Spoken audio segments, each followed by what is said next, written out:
Hello students, I welcome you all to the YouTube channel understanding basics. आज हम लोग क्या करने जा रहे हैं? आज हम लोग अपने एक इंपॉर्टेंट टॉपिक को डिस्कस करेंगे। टॉपिक का नाम क्या है? Special powers of Rajya Sabha. देखो, इससे जस्ट वीडियो से पहले, इस टॉपिक से जस्ट पहले हम लोगों ने क्या करा? हम लोगों ने एक अंडरस्टैंडिंग ले ली किसके बारे में? पावर्स के डिफरेंसेस के बारे में, कि लोकसभा के पास कौन कौन से एरियाज में स्पेशल पावर्स होती है एंड राज्यसभा के पास किस किस एरियाज में कुछ कुछ स्पेशल पावर होती है। ठीक है, तो हम लोगों ने कंपैरेटिव एनालिसिस कर लिया और थोड़ी सी जानकारी ले ली। उसी का ही कंटिन्यूएशन ये टॉपिक भी है। ठीक है, इसमें भी कुछ एक दो पॉइंट है। वैसे तो मोटे तौर पर वही पॉइंट्स है जो हमने अंडरस्टैंड करी है, बट एक दो पॉइंट और है जो हम लोगों को थोड़ा सा डिस्कस करना है और उसके बाद हमें और ज्यादा क्लैरिटी आ जाएगी between the powers of the Lok Sabha and Rajya Sabha. आखिरकार डिफरेंस क्या है? ठीक है, तो पूरा अंडरस्टैंड करेंगे, समराइज करेंगे और एकदम क्लैरिटी के साथ में चीजों को समझ लेंगे कि अच्छा, किस एरिया में राज्यसभा के पास पावर होती है स्पेशली, और किस एरिया में लोकसभा के पास कंपैरेटिव टू राज्यसभा ज्यादा पावर्स होती है। ठीक है, चलिए। As you know, the Rajya Sabha is an institutional mechanism to provide representation to the states. ये बहुत सिंपल सी बात है, हमें पता है कि राज्यसभा में स्टेट्स का रिप्रेजेंटेशन होता है ना। ये सिंपल सी बात यहाँ पर बताई गई है। It's purpose is to protect the powers of the states. तो यहाँ पर राज्यसभा का पर्पज क्या है? राज्यसभा में जो लोग रहते हैं वो कौन रहते हैं? वो राज्य के रिप्रेजेंटेटिव रहते हैं, है ना। यूपी से कुछ मेंबर्स है, सिक्किम से कुछ मेंबर्स है, केरला से कुछ मेंबर्स है। तो वो लोग क्या कर रहे हैं? वो लोग अपने अपने स्टेट के इंटरेस्ट को रिप्रेजेंट वहां पर करते हैं। सिंपल सी बात यहाँ पर ये बोली गई है। तो राज्यसभा क्या हो गया? राज्यसभा स्टेट्स के इंटरेस्ट को रिप्रेजेंट करती है। ठीक है, अच्छा। Therefore, any matter that affects the state must be referred to it for its consent and approval. तो अगर हम ये कह रहे हैं कि स्टेट की पावर को वो स्टेट के इंटरेस्ट को वो प्रोटेक्ट करती है, तो अगर सपोज कोई भी ऐसा मैटर है जिसकी वजह से स्टेट्स का इंटरेस्ट या स्टेट की पावर अफेक्ट हो रही है, तो वो चीज डिस्कस करनी चाहिए कि नहीं करनी चाहिए? राज्यसभा में, है ना, डिस्कस करनी चाहिए। तो इसीलिए यहाँ पर बोला गया कि अगर कोई ऐसा स्टेट का सब्जेक्ट है जो कि कोई ऐसा सब्जेक्ट है जो कि स्टेट की पावर को अफेक्ट करता है, तो वो चीज हमेशा राज्यसभा में रखी जाएगी और उससे कंसेंट भी लिया जाएगा और अप्रूवल भी राज्यसभा से लिया जाएगा, यानी कि उस चीज पर राज्यसभा में वोटिंग होगी ही होगी। ठीक है, अच्छा। ऐसा कौन सा मैटर होता है फिर जिस पर हमेशा राज्यसभा में जैसे कि जो चीज रखी जा सकती है? ठीक है, मतलब हम लोग अब उस मैटर को समझेंगे कि कौन कौन से मैटर है जिसकी वजह से स्टेट का इंटरेस्ट अफेक्ट हो सकता है और वो चीज हमें राज्यसभा में रखनी ही पड़ेगी। तो यहाँ पर एक बात बताई गई है स्टेट लिस्ट की। अभी देखो, हमें पता है स्टेट लिस्ट क्या होती है। स्टेट लिस्ट में वो सब्जेक्ट्स होते हैं जिस पर केवल और केवल स्टेट बना सकता है लॉज, है ना। ये हम लोगों ने अंडरस्टैंड करा। अब एक कंडीशन समझो, अगर केंद्र सरकार स्टेट लिस्ट से एक सब्जेक्ट निकालकर यूनियन लिस्ट या कॉन्करेंट लिस्ट में ऐड करना चाहती है, तो क्या होगा? ठीक है, ये ऐड करना चाहती है in the interest of nation. कुछ नेशनल इंटरेस्ट है, नेशनल इंटरेस्ट के चलते स्टेट के लिस्ट में कोई एक सब्जेक्ट था, उस सब्जेक्ट को उस स्टेट लिस्ट से निकालकर या तो वो यूनियन लिस्ट में ऐड करना चाहती है या फिर वो कॉन्करेंट लिस्ट में ऐड करना चाहती है। तो इसकी वजह से क्या हो गया? इसकी वजह से स्टेट का इंटरेस्ट तो अफेक्ट हो गया ना, क्योंकि स्टेट ही पहले उस पर कानून बना सकते थे। तो इस कंडीशन में उस स्टेट की पावर्स पर इम्पैक्ट तो पड़ रहा है। इसीलिए क्या होगा? इसीलिए इस पर्टिकुलर चीज को राज्यसभा में अप्रूवल के लिए रखा जाएगा। ठीक है, तो ये जो प्रोविजन है, ये जो चेंज ऑफ पावर्स हो रहा है, स्टेट लिस्ट से एक सब्जेक्ट को निकालकर यूनियन लिस्ट या कॉन्करेंट लिस्ट में डाला जा रहा है, तो इसकी वजह से स्टेट की पावर्स पर इम्पैक्ट पड़ रहा है, क्योंकि उनकी लिस्ट से एक सब्जेक्ट निकल रहा है भाई, है ना। तो अब क्या करा जाएगा? अब ये चीज राज्यसभा में रखी जाएगी और राज्यसभा में उस चीज पर होगी वोटिंग। राज्यसभा बताएगी कि वो चीज सही है या नहीं है। तो राज्यसभा को अगर लगता है कि राज्यसभा में जितने भी स्टेट्स के रिप्रेजेंटेटिव है ना, सारे के सारे स्टेट्स के रिप्रेजेंटेटिव वहां पर होते हैं, तो वो लोग डिसाइड करेंगे कि ये चीज ठीक है या नहीं है। अगर उनको लगता है कि ये चीज गलत हो रही है, इससे स्टेट की पावर लिमिट हो रही है, कहीं ना कहीं कम हो रही है, तो फिर वो लोग क्या करेंगे? वो लोग इस चीज को डिनाई भी कर देंगे एंड मना कर देंगे कि हम ये चीज नहीं करवाना चाहते। तो वोटिंग करते टाइम मना कर देंगे। ठीक है, तो वोटिंग में क्या हो जाएगा? उस पर्टिकुलर प्रपोजल पर रिजेक्शन हो जाएगा कि हम नहीं चाहते हैं कि स्टेट लिस्ट में जो सब्जेक्ट है वो जाए यूनियन लिस्ट में या कॉन्करेंट लिस्ट में। समझ में आ गया? तो ये तो हो गया स्टेट लिस्ट में जब कुछ चेंज हो रहा है।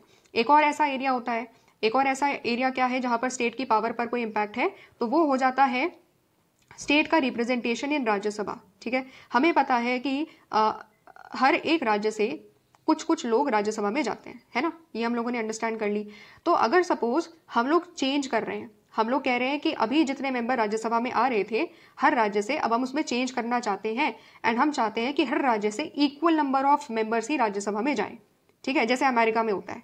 तो इसकी वजह से क्या हो रहा है, इसकी वजह से भी तो स्टेट की पावर पर इफेक्ट पड़ रहा है, ठीक है, ये भी कहीं ना कहीं स्टेट के इंटरेस्ट को अफेक्ट कर रहा है, ठीक है। तो इसलिए क्या होगा, ये मैटर भी डिस्कस किया जाएगा, ये मैटर भी राज्यसभा में रखा जाएगा और राज्यसभा की अप्रूवल के बगैर ये चीज नहीं करी जा सकती है। तो मोटा आइडिया क्या है, कंक्लूड अगर मैं करूं तो सिंपल सी बात ये हो जाती है कि अगर कोई भी ऐसा सब्जेक्ट है जिसकी वजह से स्टेट का इंटरेस्ट अफेक्ट होता है, तो क्योंकि राज्यसभा स्टेट के इंटरेस्ट को, स्टेट की पावर को प्रोटेक्ट करती है, तो वो चीज हमेशा राज्यसभा में रखी जाएगी, उस पर उसका अप्रूवल होगा, तभी जाकर के वो चीज पॉसिबल हो पाती है। समझ में आ गया? तो ये यहाँ पर सिंपल सी बात है। इसके अलावा powers exercised only by Lok Sabha, कुछ ऐसी पावर है जो कि केवल और केवल लोकसभा में ही एक्सरसाइज करी जा सकती है, जैसे कि Rajya Sabha can not initiate, reject और अमेंड मनी बिल्स। ये चीज अभी हमने पिछले वाली वीडियो में बहुत अच्छे तरीके से डिटेल में अंडरस्टैंड करी है कि कैसे जब हम मनी बिल्स के बारे में बात करते हैं तो राज्यसभा के पास कम पावर होती है।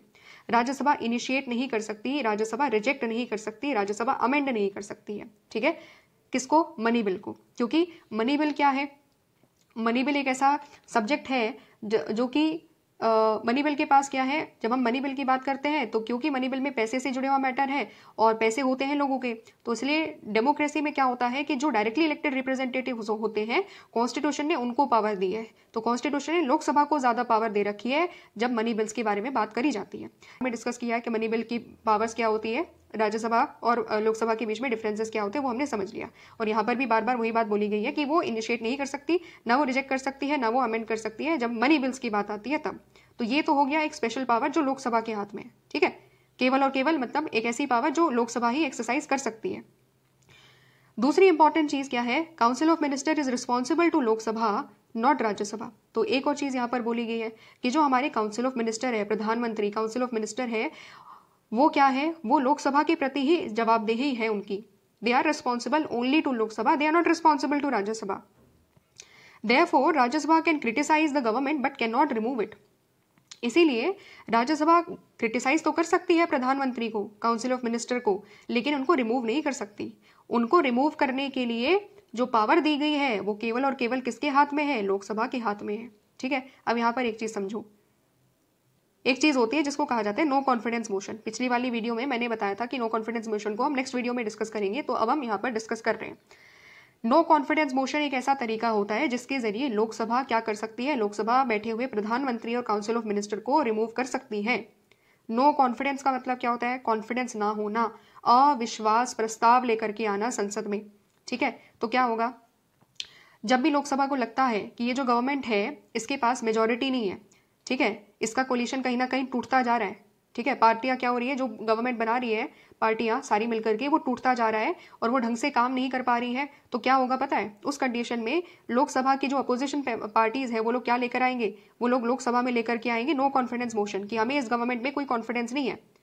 ये जब नो कॉन्फिडेंस मोशन लेकर के आया जाएगा तो क्या होगा, इस कॉन्फिडेंस मोशन पर, नो कॉन्फिडेंस मोशन पर होगी वोटिंग, क्या होगी, वोटिंग होगी, खूब लंबा डिस्कशन किया जाएगा, खूब डिबेट किया जाएगा, ठीक है। अगर आप न्यूज़ फॉलो करते हो तो फिर पिछले गवर्नमेंट जब 2019 में बीजेपी की गवर्नमेंट आई थी, उसके मतलब उनके टेन्योर में भी नो कॉन्फिडेंस मोशन लेकर के आया गया था, ठीक है। एंड सिमिलरली उससे पहले भी नो कॉन्फिडेंस मोशन लेकर के आया गया था, तो खूब डिबेट होती है, ठीक है। लीडर ऑफ अपोजिशन खूब डिबेट करते हैं, लीडर ऑफ अपोजिशन अपनी बात रखते हैं, गवर्नमेंट को क्रिटिसाइज करते हैं, प्रधानमंत्री को क्रिटिसाइज करते हैं, उनके काउंसिल ऑफ मिनिस्टर को क्रिटिसाइज करते हैं और फिर प्रधानमंत्री रिप्लाई करते हैं, ठीक है। तो ये होता है पूरा का पूरा नो कॉन्फिडेंस मोशन में, ये सारी चीजें होती है। तो क्या होगा, नो कॉन्फिडेंस मोशन लेकर के आया जाएगा, डिबेट होगी, डिस्कशन होगा उस पर, उसके बाद में वोटिंग करी जाएगी। तो अगर कोलिशन मेंबर्स में से कोई मेंबर उस टाइम पीरियड में वोटिंग नहीं करता है गवर्नमेंट के फेवर में, क्यों, तो क्या होगा, गवर्नमेंट गिर जाएगी, है ना, मेजोरिटी लूज हो जाएगी गवर्नमेंट की। तो इस कंडीशन में क्या हो जाएगा, वो गवर्नमेंट गिर जाती है। तो इसीलिए नो कॉन्फिडेंस मोशन क्या है, नो कॉन्फिडेंस मोशन एक तरीका है जिसको अपोजिशन लेकर के आता है एंड बताता है कि आप जिस तरीके से काम कर रहे हो हमें उस पर कॉन्फिडेंस नहीं है, ठीक है। और अगर नो कॉन्फिडेंस मोशन में नो कॉन्फिडेंस मोशन अगर रिजेक्ट हो जाता है, अगर रिजेक्ट हो जाता है, उसमें मेजोरिटी वोट नहीं आ पाती, तो फिर प्रधानमंत्री और काउंसिल ऑफ मिनिस्टर को क्या करना पड़ेगा, रिजाइन करना पड़ेगा। क्यों, क्योंकि उनने मेजोरिटी लॉस कर दी अपनी, ठीक है। तो जनरली क्या होता है कि जब कोलिशन में कुछ अनबन होती है ना, तो नो कॉन्फिडेंस मोशन में डिबेट डिस्कशन के बाद जो कोलिशन पार्टीज होती है वो क्या कर सकती है, इस पर्टिकुलर कंडीशन में वोटिंग से मना कर सकती है। ठीक है, तो जब वो वोटिंग करने से मना कर देगी तो गवर्नमेंट के पास मेजोरिटी नहीं आ पाएगी और गवर्नमेंट को क्या करना पड़ेगा, रिजाइन करना पड़ेगा। ठीक है, तो ये एक तरीका है सिंपल सा, इसका मतलब क्या है, ये एक तरीका है। और इसकी वजह से बोला जाता है कि जो काउंसिल ऑफ मिनिस्टर की बात करी जाएगी कि they have the responsibility towards the Lok Sabha, वो राज्यसभा के प्रति रिस्पॉन्सिबल नहीं है। ठीक है, राज्यसभा के प्रति रिस्पॉन्सिबल नहीं है। क्यों नहीं है? क्योंकि हमें पता है कि रिस्पॉन्सिबिलिटी लोगों के प्रति होती है ना। गवर्नमेंट की रिस्पॉन्सिबिलिटी किसके प्रति होती है? गवर्नमेंट की रिस्पॉन्सिबिलिटी होती है लोगों के प्रति। अच्छा, लोगों का रिप्रेजेंटेशन कौन कर रहा है? लोकसभा कर रही है या राज्यसभा कर रही है? अभी हमने अंडरस्टैंड करा, राज्यसभा रिप्रेजेंटेशन करती है स्टेट्स का, लोगों का रिप्रेजेंटेशन करती है लोकसभा, इसीलिए ये अंतर है। इसीलिए कलेक्टिव रिस्पॉन्सिबिलिटी की जब बात आएगी कि वो किसके प्रति रिस्पॉन्सिबल है, प्रधानमंत्री और काउंसिल ऑफ मिनिस्टर को कंट्रोल कौन करता है डायरेक्ट तरीके से, और वो रिस्पॉन्सिबल होते हैं लोकसभा के प्रति, ना कि राज्यसभा के प्रति। समझ में आ गया? तो ये यहाँ पर दो बात इंपॉर्टेंट बोली गई है। और क्या बोला गया यहाँ पर? ये बोला गया है सिंपल तरीके से कि दो पावर है जो केवल और केवल लोकसभा एक्सरसाइज कर सकती है, मनी बिल्स के रिगार्डिंग, एंड दूसरी इंपॉर्टेंट चीज हो जाती है रिस्पॉन्सिबिलिटी की बात। तो काउंसिल ऑफ मिनिस्टर की रिस्पॉन्सिबिलिटी केवल और केवल लोकसभा में ही है, राज्यसभा में नहीं है। ठीक है, इसीलिए नो कॉन्फिडेंस मोशन को लोकसभा में ही लेकर के आया जा सकता है, राज्यसभा में लेकर के नहीं लेकर आया जाता। ठीक है, अच्छा, अब इसके बाद ये रीजन दिए हुए हैं यहाँ पर, जो अभी मैंने एक्सप्लेन करा वही सेम टू सेम बात करी गई है, that Rajya Sabha is a house which is elected by the MLAs and not directly by the people. ये हमें पता भी है कि राज्यसभा एमएलएज के द्वारा इलेक्ट किया जाता है, लोगों के द्वारा डायरेक्टली इलेक्ट नहीं किया जाता। हमें पता है कि हम एक डेमोक्रेटिक कंट्री है, डेमोक्रेटिक कंट्री में people are the final authority, लोग फाइनल अथॉरिटी होते हैं। एंड लोगों का रिप्रेजेंटेटिव डायरेक्टली कहाँ होता है? लोगों का डायरेक्टली जो इलेक्टेड रिप्रेजेंटेटिव होते हैं वो होते हैं लोकसभा में। इसीलिए the crucial power of removing a government and controlling the finances lies with in Lok Sabha. इसीलिए जब गवर्नमेंट को रिमूव करने की पावर की बात करते हैं या फाइनेंसेस को कंट्रोल करने की बात करते हैं, मनी बिल को कंट्रोल करने की बात करते हैं, तो वो पावर किसके हाथ में है? वो है लोकसभा के हाथ में। इसीलिए राज्यसभा के हाथ में हमने नहीं दी, क्योंकि राज्यसभा इनडायरेक्टली इलेक्टेड हाउस है एंड लोकसभा में डायरेक्टली इलेक्टेड होते हैं एंड डायरेक्टली वो लोगों को रिप्रेजेंट करते हैं। ठीक है, समझ में आ गया होगा? बार बार मैं इसी चीज पर एम्फेसाइज कर रही हूँ। एक ही आइडिया है, हर चीज के पीछे एक आइडिया आपको दिखाई देगा। पावर उसी के हाथ में होती है जो जनता के द्वारा डायरेक्टली चूज किया जाएगा। इस बात को हमेशा दिमाग में बिठा लो। ठीक है, प्रधानमंत्री काउंसिल ऑफ मिनिस्टर के हाथ में पावर इसलिए है क्योंकि वो डायरेक्टली इलेक्टेड है। प्रेसिडेंट के हाथ में पावर क्यों नहीं है? प्रेसिडेंट सबसे बड़ी पोजीशन है इंडिया की, लेकिन फिर भी उसके हाथ में पावर, उनके हाथ में पावर इसलिए नहीं दी जाती है because they are not directly elected by the people. जिनके पास, लोगों के पास अल्टीमेट पावर है ना, तो लोग अपनी पावर को किसको दे रहे हैं? प्रधानमंत्री को दे रहे हैं, काउंसिल ऑफ मिनिस्टर को दे रहे हैं कि हमारे यहाँ पर तुम करोगे, इसीलिए उनके पास है। एंड सिमिलरली जो लोकसभा में बैठे रहते हैं उनके पास में भी पावर होती है, क्योंकि लोग उनको भी चुन करके भेज रहे हैं। तो इसीलिए पूरी लोकसभा के पास अल्टीमेटली पावर है। समझ गए? इसीलिए इनके पास ये पावर है। एंड कलेक्टिव रिस्पॉन्सिबिलिटी की बात करी जाए या पैसों को कंट्रोल करने की बात करी जाए कि जनता का पैसा कहाँ पर होगा, तो वो जनता के द्वारा जो रिप्रेजेंटेटिव चूज करे गए ना, वही बताएंगे कि कहाँ पर होगा। ठीक है, अच्छा, इन ऑल अदर स्पेयर्स अगर हम बात करें बाकी सभी स्पेयर्स में, including the passing of non money bill की बात कर ले, कॉन्स्टिट्यूशनल अमेंडमेंट की बात कर ले, प्रेसिडेंट को रिमूव करने की बात करें, वाइस प्रेसिडेंट को रिमूव करने की बात करें, तो लोकसभा और राज्यसभा की जो पावर्स है वो क्या हो जाती है? बराबर हो जाती है। ठीक है, तो इन दो मैटर्स में केवल स्पेशल पावर है किसके बारे में? लोकसभा के पास पावर है, जो हमने अभी दो मैटर डिस्कस करे। बाकी सभी एरियाज में अगर आप देखोगे तो लोकसभा हो चाहे राज्यसभा हो, दोनों के पास क्या है? को इक्वल पावर्स है। ठीक है, मोटे तौर पर हम लोगों ने क्या अंडरस्टैंड करा? हमने पावर्स को अंडरस्टैंड करा लोकसभा और राज्यसभा के बारे में, एंड पूरी एक क्लैरिटी आ गई है कि अच्छा भाई क्यों लोकसभा के पास पावर है। रीजन बार बार एक ही आता है कि जहां पर लोग डायरेक्टली जिसको चूज करेंगे, अल्टीमेटली क्या होगा? अल्टीमेटली उन्हीं के पास पावर होगी। ठीक है, इसलिए इस तरीके से हम लोगों ने सारी की सारी चीजें अंडरस्टैंड कर ली। आई होप चीजें समझ में आ गई होगी। ठीक है, मिलते हैं हम लोग नेक्स्ट वीडियो में, जहां पर हम लोग क्या डिस्कस करेंगे, जहां पर हम बहुत इंपॉर्टेंट टॉपिक डिस्कस करेंगे, जो कि है how does the parliament make laws. ठीक है, तो मिलते हैं नेक्स्ट वीडियो में। Thanks for watching.